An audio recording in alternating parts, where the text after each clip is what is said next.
We're in 1822 in London, and something very strange is happening at the Bank of England. Every morning at precisely 10 o'clock, a group of 5 men enters a small, windowless room. They sit at a circular table covered in green baize cloth, and for the next 15 minutes, they decide the price of gold for the entire British Empire. No computers, no market forces, just 5 men in a room making pencil marks in a ledger. This system, called the London Gold Fix, will last for over 150 years. And here's what makes this relevant to you right now. Those 5 men weren't trying to find the real price of gold. They were trying to control it. They represented the biggest gold dealers in London, and every single one of them had massive positions they needed to protect. So naturally, they set the price wherever benefited them most. The small investors, the colonists, the regular people trading gold, they were trading at prices that had been quite literally rigged by 5 guys with conflicts of interest so obvious it would make your head spin. But nobody questioned it because, well, that's just how things were done. My name is David, and I spend way too much time thinking about money and psychology. If you're someone who's trying to build real wealth, but feels like the game is rigged against the average person, subscribe and like this video. It will help more than you think. By the end of this video, you'll understand the exact mechanism that financial institutions have used to create the largest retirement crisis in American history. And more importantly, why 75 million baby boomers are about to find out they've been playing a game they were never meant to win. I'm going to show you the system that shifted all the risk from corporations and government onto individual workers, and how that shift is about to create economic consequences we haven't seen since the Great Depression. Now, you might think you know this story. You've heard about boomers not saving enough, about avocado toast and bootstraps and personal responsibility.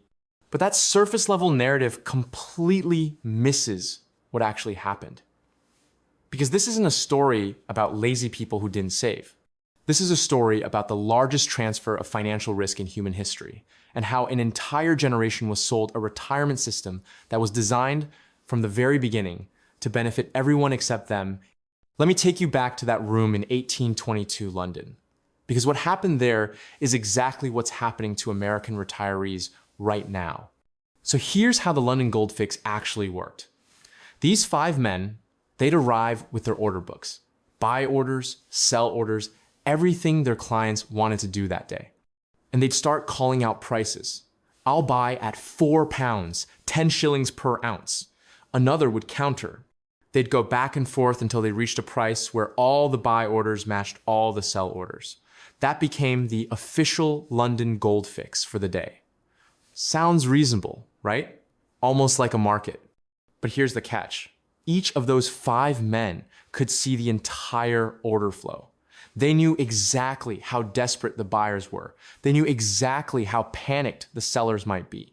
And most importantly, they could adjust their own positions before the price was officially set. It was like playing poker, where you could see everyone's cards, change your own hand, and then declare yourself the winner. Now, why would they do this? Simple. Between 1822 and the 1960s, the families and firms that controlled that room accumulated staggering wealth. The Rothschilds, Mocatta, and Goldsmith, Samuel Montague. These weren't just successful businesses. They were dynasties built on information asymmetry and structural advantage. They weren't smarter or harder working than the people trading against them. They just controlled the mechanism. Here's what's interesting. The system didn't collapse because it was obviously unfair. It collapsed because in 1968, during a currency crisis, the demand for gold became so extreme that even the coordinated effort of these 5 firms, plus the Bank of England, couldn't control the price anymore. The market overwhelmed the mechanism. By 2015, the London Gold Fix was finally replaced with an electronic system after 193 years. But here's the kicker.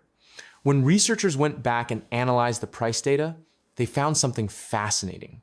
On days when one of the 5 fixing members had large positions to unwind, the fixed price mysteriously moved in their favor far more often than random chance would predict. Shocking. I know. The people controlling the price-setting mechanism set prices that benefited themselves. Who could have seen that coming? The small traders, the regional banks, the colonial merchants trading gold, they lost consistently. Not because they were stupid, not because they didn't work hard, but because they were playing a game where the rules were written by their opponents. So what does this have to do with baby boomers and retirement? Everything.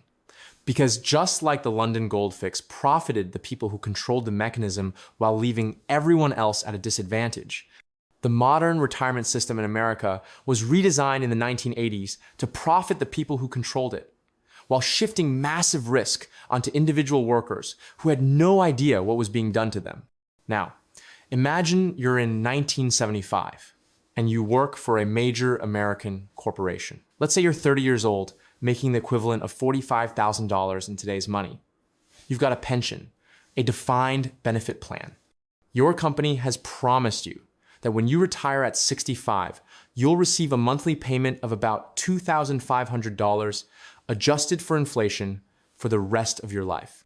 You don't manage anything, you don't pick stocks, you just work for 35 years and the company handles everything.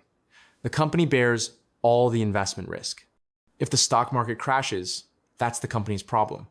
If people live longer than expected, that's the company's problem. You've been promised a specific benefit, and the company has to figure out how to deliver it. Now, fast forward to 1985. You're 40 years old. The company calls a meeting. They're introducing something new called a 401k plan. It's an amazing opportunity, they tell you. You can contribute your own money pre-tax. The company might match a little, and you get to choose your own investments. You're in control of your financial future. Sounds great, right? Freedom, choice, the American dream. But here's what they didn't emphasize. That pension you were promised, it's being frozen. No new benefits accruing. You've got 15 years of pension credits, which will give you maybe $800 a month when you retire. The other 20 years of your career, that's on you now. You've got to figure out the 401k. Pick the right investments, save enough time, the market correctly, manage the risk, and somehow turn that into income that lasts 30 years in retirement.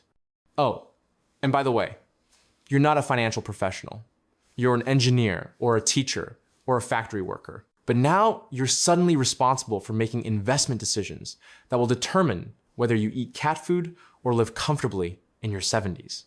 The company just transferred decades of financial risk and responsibility onto your shoulders, and most people didn't even realize it was happening.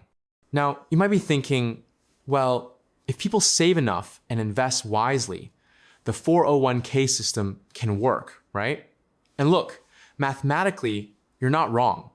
A person who maxes out their 401k contributions from age 30 to 65 gets full employer matching, achieves average market returns, and doesn't panic during downturns could absolutely accumulate well over $1 million.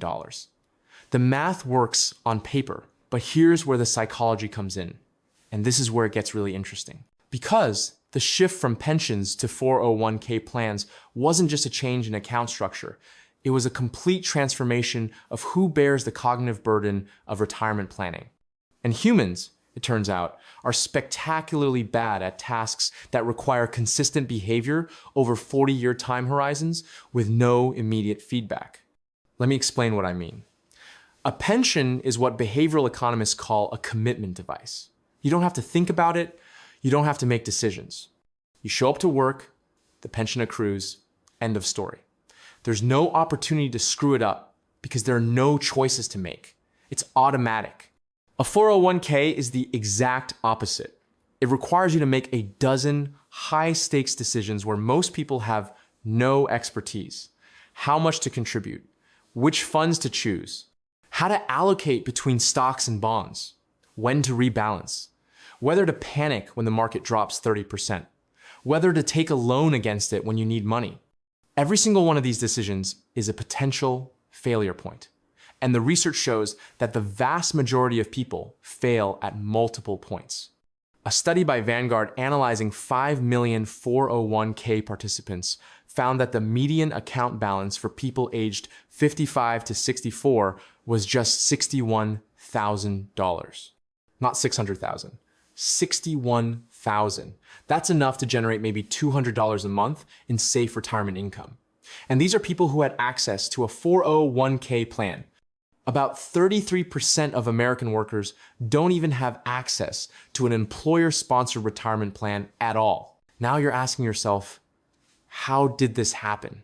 How did an entire generation end up so unprepared? And this is where we need to talk about the people who benefited from this shift. Because this didn't happen by accident. In 1974, Congress passed the Employee Retirement Income Security Act, ERISA. The stated goal was to protect workers' pensions after several high-profile pension failures. But embedded in ERISA was Section 401k, a provision that allowed employees to defer compensation tax-free. It was intended as a small supplement for highly paid executives. Nobody thought it would replace the pension system. But corporations looked at their balance sheets and saw something very appealing. Pension obligations were liabilities. Massive, growing, unpredictable liabilities. Every year, the company had to calculate how much money they needed to set aside to fund future pension payments. If the stock market did poorly, they had to contribute more. If employees lived longer than actuarial tables predicted, the cost went up. It was expensive and risky for the company. 401k plans flipped that equation. The company's obligation ended the moment they made their matching contribution. No long-term liability, no investment risk, no longevity risk. Everything got transferred to the employee. For corporate CFOs, this was a dream come true. They could cut billions in long-term liabilities off their balance sheets. And here's the brilliant part. The part that echoes that room in 1822 London. The financial services industry realized they could make a fortune from this shift. Instead of managing a few large pension pools, they could now charge fees on millions of individual accounts. Mutual fund companies, insurance companies, brokerage firms, they all started offering 401k products. And because individual investors don't have the negotiating power of a large pension fund, the fees were higher, much higher. A typical 401k participant might pay 1 to 2% in combined fees between the plan administrator, the mutual funds, and various other charges. That might not sound like much, but over a 40-year career, those fees can consume 20 to 40% of your total returns. Think about that. Almost half your gains gone. Not to you, not to your retirement, but to the financial intermediaries who did nothing but skim a percentage off the top every single year. And here's the method they used to hide it. They didn't show fees as a dollar amount. They showed them as a percentage. They buried them in expense ratios and 12B1 fees and administrative charges. Most people had no idea how much they were actually paying. Studies found that over 70% of 401k participants believed they paid no fees at all. They were paying fees, they just had no idea, because the system was deliberately designed to obscure the costs. So let's connect the dots. Corporations shifted the risk. Financial services companies profited from the complexity, and workers were left holding a retirement vehicle they didn't fully understand, with fees they couldn't see, requiring financial expertise they didn't have, over time horizons that exceed human psychological capacity for delayed gratification. The people who controlled the mechanism, just like those 5 men in the London gold fix, set up the rules to benefit themselves. And just like in 1822, the people actually using the system were at a structural disadvantage from day one. Now, let's talk about the specific situation baby boomers find themselves in right now, because the numbers are genuinely alarming. There are approximately 75 million baby boomers in the United States, born between 1946 and 1964. The youngest are 61 years old right now. The oldest are nearly 80. And a massive wave of them, about 30 million people called peak boomers, born from 1959 to 1964, are hitting retirement age right now between 2024 and 2030. The Peak Boomers Impact Study, commissioned by the Retirement Income Institute and conducted by SonyCon, looked at the financial situation facing these 30 million people. And the findings are devastating. 2/3 of peak boomers will be financially challenged in retirement. not struggling a little, financially challenged. That's a polite way of saying they don't have enough money to maintain anything close to their current standard of living. More than half, 52.5%, have total financial assets of $250,000 or less. And remember, that includes everything: 401ks, IRAs, savings accounts, taxable brokerage accounts, all of it. $250,000 sounds like a lot until you realize that using the 4% rule, a widely accepted safe withdrawal rate, that generates $10,000 per year, less than $1,000 a month. Try living on that. Now, most of these people will also receive Social Security, so let's add that in. The median Social Security benefit for retired peak boomers is $28,400 for men and $21,400 for women. Yes, women receive about 1/3 less, primarily because they typically earned less during their working years and took time out of the workforce for caregiving. It's a disparity that compounds financial vulnerability. So let's do the math on a median peak boomer. Let's say a woman with $200,000 in retirement savings and Social Security of $21,400. She can safely withdraw $8,000 per year from her savings. Add that to Social Security, and she's got $29,400 in annual retirement income before taxes. Now, the median household income in America is around $75,000. This woman, if she was earning anywhere near the median during her working years, is looking at a retirement income that's less than 40% of what she was making while working. And all the advice says you need 70 to 80% of your pre-retirement income to maintain your standard of living. She's not going to starve. Social Security will keep her housed and fed, assuming she's careful. But travel, helping grandchildren with college, medical expenses beyond what Medicare covers, any kind of financial cushion for emergencies, not happening. She's going to spend the next 20 to 30 years in a state of permanent financial anxiety, constantly worried about unexpected expenses, unable to enjoy the retirement she worked 40+ years to reach. And here's what makes this even worse: market volatility. If you retire with $1 million and the market drops 40% in the first year of your retirement, you're now starting your retirement with $600,000. And because you're taking withdrawals to live on, you're selling assets at depressed prices. This is called sequence of returns risk, and it can devastate a retirement plan. You could have the exact same average returns as someone who retired into a bull market, but end up with half as much money 30 years later simply because of when the crashes happened relative to your retirement date. Peak boomers are retiring right now in 2025. We've had an incredible bull market run, which is great for those who are already retired and have built up balances. But historically, long bull markets are often followed by corrections. If we hit a major bear market in the next 2 to 5 years, millions of boomers are going to see their already inadequate retirement savings cut by 30, 40, maybe 50%, right? When they need that money most. And unlike workers who have decades to recover, retirees don't have time on their side. A crash at 68 years old is catastrophic in a way that a crash at 38 is not. But now you might think, well, they'll just work longer, right? Delay retirement a few years, keep earning, let the savings grow. And sure, that's the rational response. Except here's the problem. Most people don't retire by choice. They retire because they're forced to.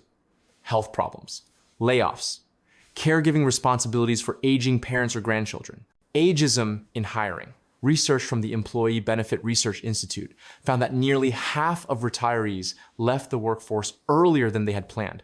Not because they wanted to, because circumstances forced them to. And when you're forced into retirement before you're financially ready, you're in trouble. You've got a smaller nest egg, you're claiming Social Security earlier, which permanently reduces your benefit, and you've got more years of retirement to fund. It's a perfect storm of bad outcomes. So now you're asking yourself, what about Social Security? Isn't that supposed to be the safety net? And yes, Social Security is the foundation of retirement security for most Americans. For about half of retirees, Social Security provides at least 50% of their income. For about a quarter of retirees, it provides 90% or more of their income. It's essentially the only thing standing between millions of elderly Americans and poverty. But here's the uncomfortable reality. The Social Security Trust Fund is projected to be depleted by 2033. That's 8 years from now. Now, depleted doesn't mean Social Security goes away. It means that Social Security will only be able to pay out what it takes in from current payroll taxes. And current projections suggest that would cover about 79% of scheduled benefits. So imagine you're a peak boomer planning on a Social Security benefit of $28,000. Suddenly, in 2033, that drops to about $22,000. A $6,000 annual cut, $500 a month. For someone already living on a tight budget, that's catastrophic. That's the difference between keeping your house and having to move. That's healthcare copays you can't afford. That's meals skipped. Now, Congress will probably act before benefits are actually cut. They always have in the past. But the solutions are all painful. Raise the payroll tax cap, increase the retirement age, means test benefits so higher earners get less. Reduce cost of living adjustments. Every option involves someone getting less or paying more. And given the political paralysis we've seen on every major issue for the past 15 years, betting on Congress to fix this proactively seems, well, optimistic. This is where it gets really interesting, because we're not just talking about individual hardship. We're talking about macroeconomic consequences that will affect everyone. 30 million peak boomers entering retirement financially unprepared means 30 million people dramatically cutting their spending. They're not buying new cars. They're not renovating homes. They're not going to restaurants, taking vacations, buying gifts for grandkids. All that consumer spending, which drives about 70% of the US economy, contracts. At the same time, many of these boomers will need support from their adult children. Millennials and Gen X, who are already struggling with student loan debt, high housing costs, and raising their own kids, are going to find themselves financially supporting aging parents. That's money they're not saving for their own retirement. Money they're not investing. Money that's not circulating through the economy in productive ways. It's a drag on multiple generations simultaneously. And let's talk about the psychological shift that's happening right now in the minds of boomers who are realizing they're not ready to retire. For 40 years, they were told a story. Work hard, save in your 401k, invest in the market, and you'll have a comfortable retirement. That was the deal. That was the American promise. And for a huge percentage of them, that promise is being broken. Not because they were lazy, not because they were financially irresponsible, though sure, some were, but because the system they were told to trust was designed in a way that made success extremely difficult for the average person. They were told to save, but wages stagnated.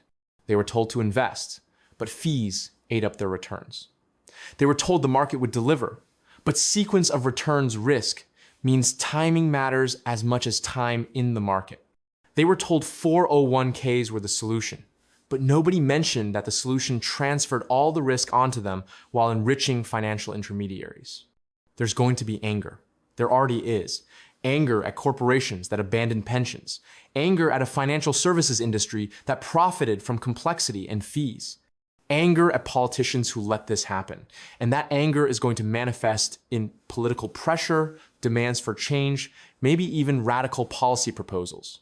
We're already seeing it in debates about expanding Social Security, wealth taxes, universal basic income for seniors. The political landscape is going to shift as tens of millions of retirees realize they're in trouble and start demanding solutions. Now, before we talk about what individuals can actually do, I want to address the elephant in the room: personal responsibility. Because I know some of you are thinking, look, people had the opportunity to save. They had 401ks available. If they didn't take advantage, that's on them. And I get it. I really do. Personal responsibility matters. Choices matter. But here's the thing. When 70% of an entire generation fails to achieve adequate retirement savings, that's not a personal failure. That's a system failure. When the majority of people presented with a complex financial task fail at it, you don't blame the people. You blame the task design. It's like giving 100 people a broken ladder and then acting surprised when most of them can't climb to the roof. Sure, a few athletic, creative people will figure out a workaround, but most won't, and that's not a character flaw. The 401k system requires expertise most people don't have, discipline most people struggle with, time horizons that exceed human psychological norms, an immunity to marketing and fear that almost nobody possesses. Blaming individuals for failing at a task they were never equipped to succeed at is not just unfair, it misses the point entirely. The point is that we, as a society, dismantled a system that worked reasonably well for most people, pensions, and replaced it with a system that works great for a small percentage of financially savvy, high-income people, and leaves everyone else behind. And now we're facing the consequences. So what can people actually do? If you're a boomer facing retirement without enough savings, or if you're younger and watching this happen and thinking, I don't want to end up there, what are the actual moves?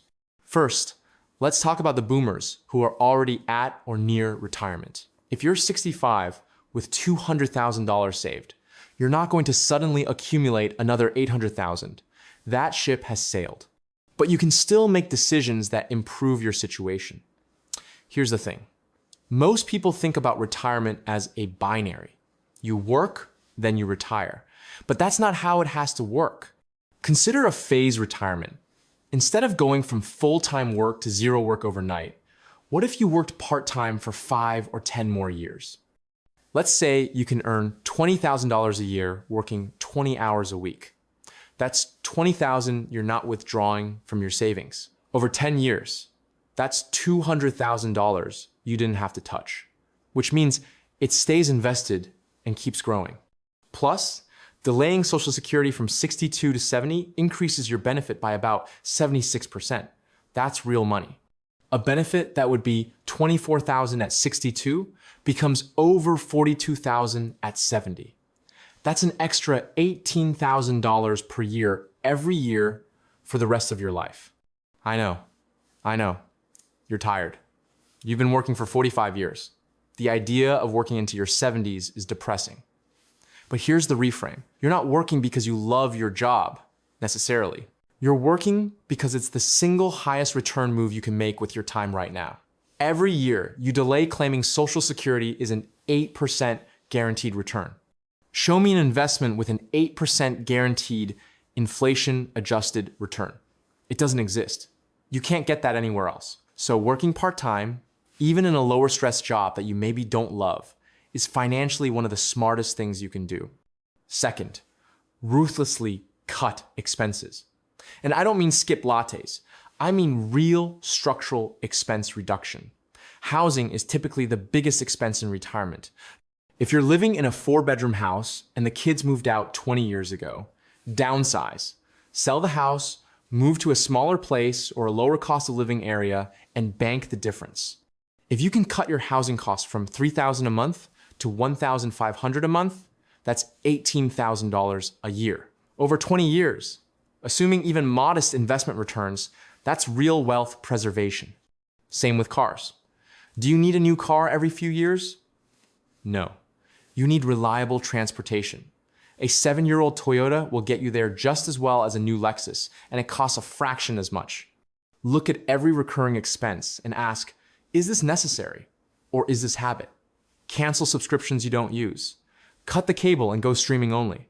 Shop at Aldi instead of Whole Foods. Every dollar you don't spend is a dollar you don't have to withdraw from savings. Third, be strategic about taxes. Most people just start withdrawing from their 401k at 73 when required minimum distributions kick in, but that's often not optimal. If you retire at 65 and don't need to tap your 401k immediately because you're living on part-time work income and Social Security, consider doing Roth conversions in those low-income years. You're converting tax-deferred money to tax-free money while you're in a low bracket, which means less tax paid over your lifetime and no required minimum distributions on the Roth money. This is nuanced, and you might need to talk to a tax professional, but it can save you tens of thousands over a retirement. Fourth, understand your withdrawal strategy. The 4% rule is a guideline, not a law. If the market crashes 30% the year you retire, don't blindly stick to 4% withdrawals. Cut your spending. Tighten the belt for a year or two until the market recovers. Flexibility in your withdrawal rate can significantly extend how long your money lasts. Studies show that retirees who are willing to cut spending by 10 to 20% during bear markets reduce their risk of running out of money by more than half. Now, if you're younger, in your 30s or 40s or 50s, watching the boomer retirement crisis and thinking, what do I do differently? Here's the move.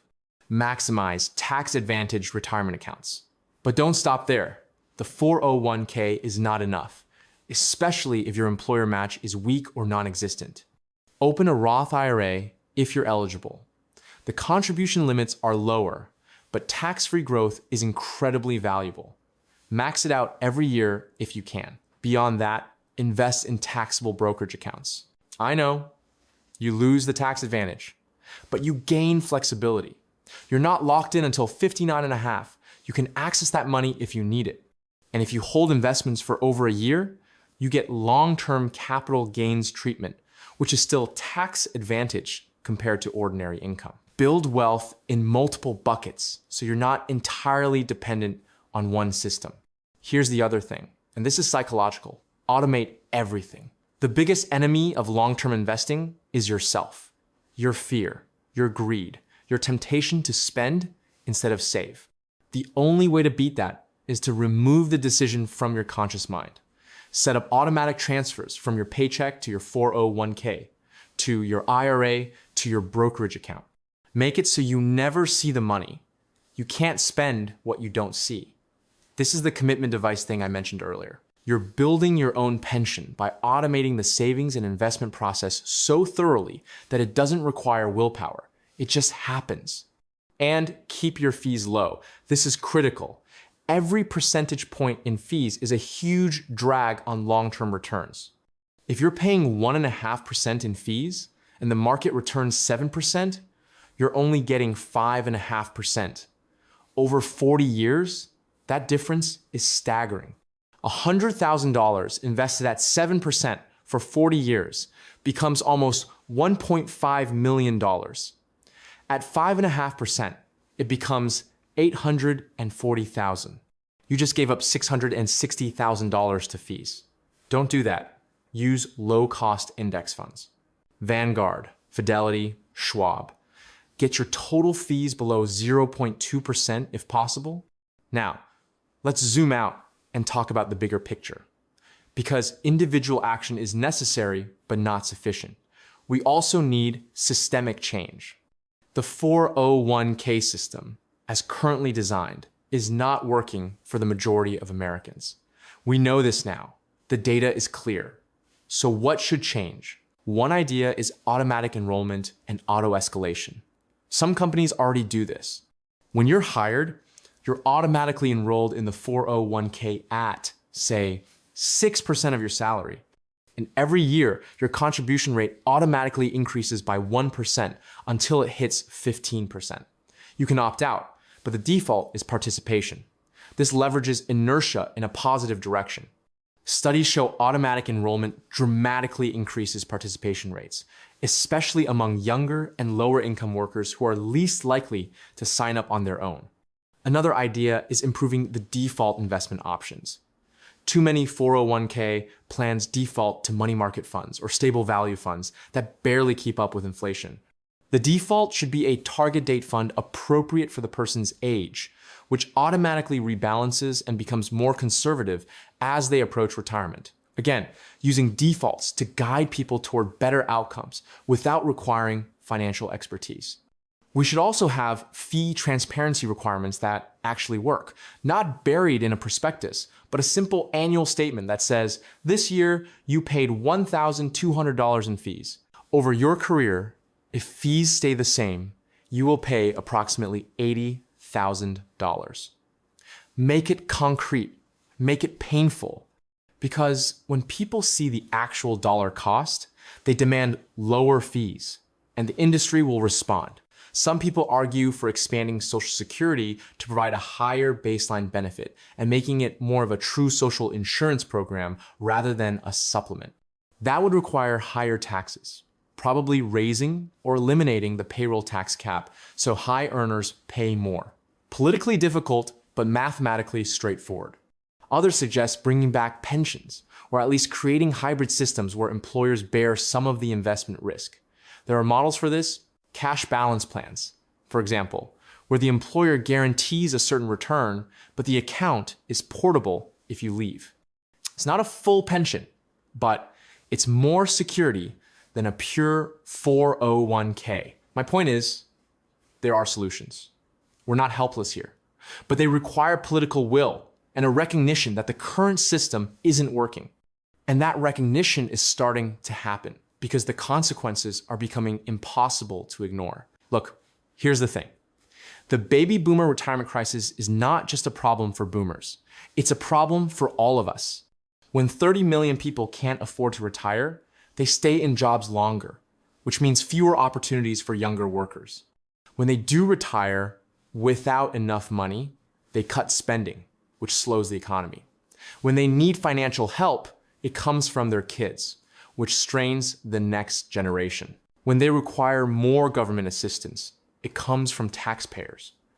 This is a societal problem, not an individual one. And the lesson for everyone watching, regardless of age, is this: don't outsource your financial future to a system designed to benefit someone else. The 401k industry benefits from your participation, but it's not designed to maximize your outcome. It's designed to maximize their revenue. That doesn't mean don't use a 401k. It means use it strategically, understand the limitations, keep fees low, automate your behavior, and build wealth outside of it as well. Understand that the game is not neutral. The people who control the mechanism, whether it's 5 men in a room in 1822 London or financial services companies in 2025 America, set the rules to benefit themselves. Your job is to understand that.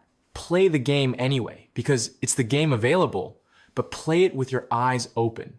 Don't assume the system is designed for your success. Assume it's designed for someone else's profit and navigate accordingly. The boomers in trouble right now were told a story that turned out not to be true. They were told 401ks were the path to a secure retirement. For some, that was true. For most, it wasn't. Don't let the same thing happen to you. Build multiple income streams, keep your expenses low, automate your savings, invest in low-cost diversified funds, delay Social Security as long as you can. Stay flexible. And most importantly, recognize that retirement security is something you have to build yourself, because no corporation, no government, no financial institution is going to do it for you. That's the reality. It's not fun. It's not fair, but it's the world we live in. And the sooner you accept that and start building accordingly, the better off you'll be when you hit 65 and realize, unlike so many boomers right now, that you actually have options. That's the goal. Not to be rich,